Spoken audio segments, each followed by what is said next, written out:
estudo de viabilidade dessa situação dela, peguei os processos, analisei a posse dela, identifiquei, entendo que a usucapião nessa situação é muito delicada, mas identifiquei o direito dela. Por mais que a posse tenha 9 anos, os processos comprovam uma cadeia possessória, né, muito clara.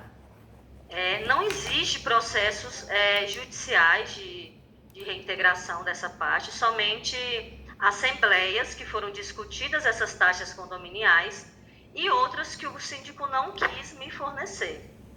Ele não quis me fornecer. Então, assim, foi uma comunicação bem litigiosa. Eu não... E doutora, assim, me fala uma coisa. A doutora fala muito bem, né? Muito esclarecida. A doutora sentiu que o síndico está com o pé atrás ou ele meio que não liga? O que a doutora sentiu? Está com o pé atrás e disse que se for para judicializar, ele vai para a briga. E ele falou que não... Enfim, a usucapião piorou, porque é uma forma da Gabriela conseguir a propriedade sem pagar, entre aspas, né? Mas ela fez toda uma... Enfim, o apartamento, ela reformou todo. Enfim, desde 99, doutor, são quantos anos aí de cadeia possessória, sabe? De cuidando dessa área. Era para ser um solar, mas ninguém nunca reivindicou isso mesmo, sabe? Só reivindicou a taxa. Não reivindicou a área. Reivindicou que pague a taxa condominial perante a área total real, 360. Nunca virou e falou assim, sai daí, a gente vai quebrar uma parede, a gente quer utilizar esse espaço, sabe? Sim. Então pelo menos não chegou na minha, né, até mim essa informação. E o síndico, ele barrou o meu acesso a essas assembleias, que eu achei errado, porque a proprietária, ela tem direito a essas assembleias são informações públicas dentro do condomínio, né?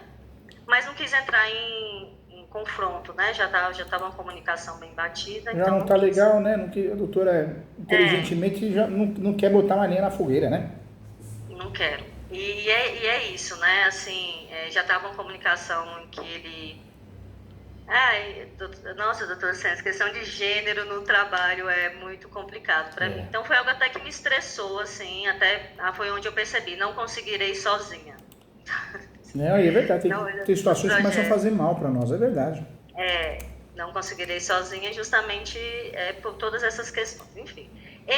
Agora eu vou contextualizar quem é o síndico. Tá. O síndico, ele é morador, ele é dono da outra cobertura.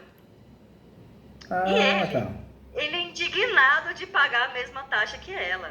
Ele é indignado. E ele falou com todas a Gabriela tá levando uma área, tá levando uma cobertura ele falou, de artista da Globo, realmente a cobertura é muito boa. Tem uma percepção que foi onde um risco, né, que eu até falei para ela, Gabriela, existe um risco, assim, na usucapião, porque você tem uma percepção financeira muito grande.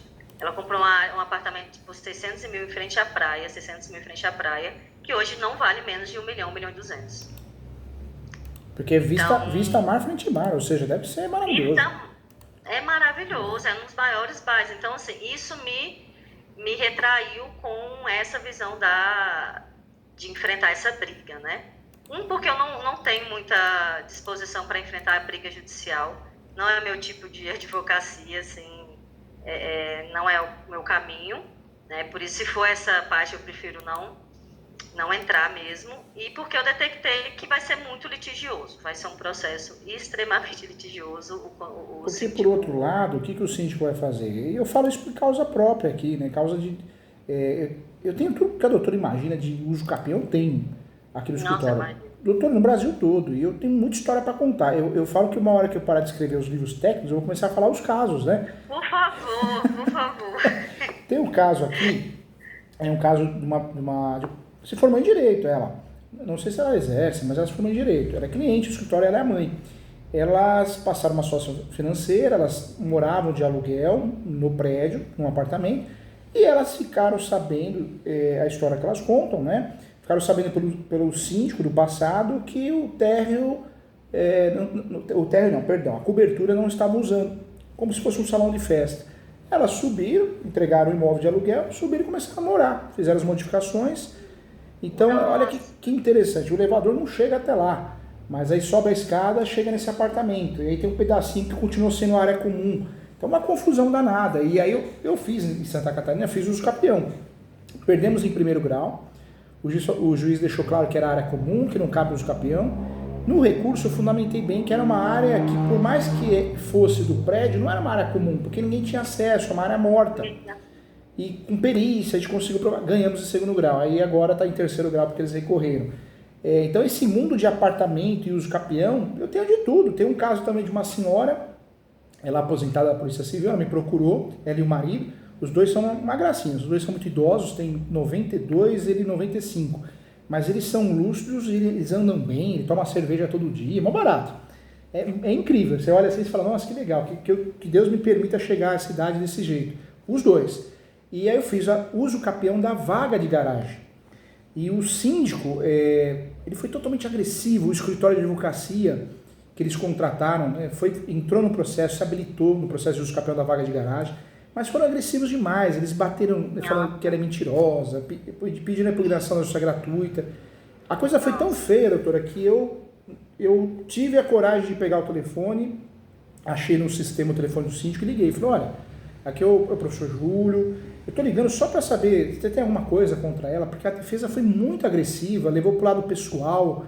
Não, nem sei, foi o escritório de advocacia que fez. Eu não sei se ele mentiu ou não, mas a gente sabe que na nossa área, doutora, por isso acho que a gente se dá bem, né? A gente tem uma simpatia um pelo outro, que a doutora também é educada, simpática e fala muito bem. Mas a nossa área tem muito psicopata, né? Eu dou aula todo dia, eu sou sincero, eu tenho muitas amizades, mas dando aula todo dia eu vejo que tem muito psicopata, me preocupa. São pessoas que estão se formando em direito, eles acham que é guerra, é briga, é ofender o colega advogado, esquece que você tem que defender o seu cliente, mas não ofender o advogado do outro lado, porque ele está defendendo o cliente dele. Então, tem muita gente louca na nossa área. Eu acho que é um problema do ser humano, em todas as áreas, né? Na medicina, na contabilidade, mas no direito tem muito, né? Você percebe que tem muito colega psicopata, né? E aí, se forma e passa na OAB, pronto, já não bate bem, já acha que é dono do mundo, ele ou ela. Imagina com a OAB na mão, já vai ferrou, né? Tem gente que parou no tempo, assim, utilizar o meio judicial, né, o meio jurídico para ofender, para trazer para lá. A nossa classe ela já não é unida, né? Subhumana. Já é uma classe que não é unida. Muito colega advogado fica falando mal do outro colega para pegar o caso. Esse ano eu assumi um caso há uns 5 anos atrás de 2 senhoras para recuperar uma área invadida de um imóvel de herança. Ganhamos a ação, mas o pedido de dano moral que elas insistiram, não ganhamos. Então gerou sucumbência, não tinha justiça gratuita. Esse ano, comecinho do ano, chegou uma notificação no escritório, elas querendo a ressarcimento da sucumbência que elas pagaram. Aí eu fiz uma conta... Juro por Deus, doutora. Fiz uma conta na notificação, falando, doutor, explica para a cliente que sucumbência quem paga é o cliente. O doutor deveria já ter explicado isso antes de mandar esse trambolho aqui.